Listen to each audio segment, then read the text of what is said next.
Maastikul mind tõmbavad rohkem need kohad, kus on midagi natukene säilinud vanast ajast, aga kuhu enamus inimesi kunagi ei satu.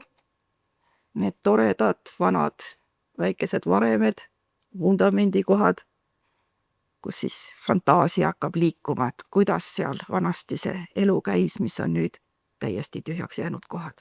Kui me mõtleme tallinlaste peale, siis kõik teavad, kus nende vana raepõd asub. Väga paljud tartlased teavad, kus asus Tartu muinaslinnus.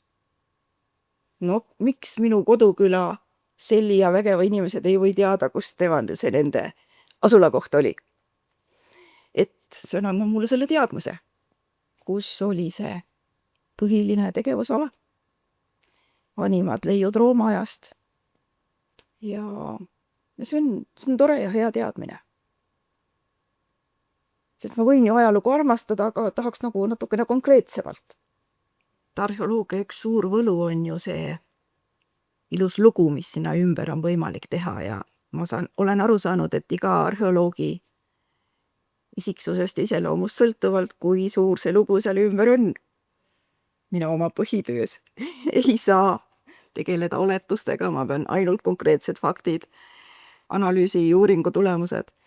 Et tegelikult see on arheoloogia üks võlusid, et kas sa seda just välja ütled, aga sa saad ette kujutada igasuguseid asju, mis selle kahe leiu vahele jääb.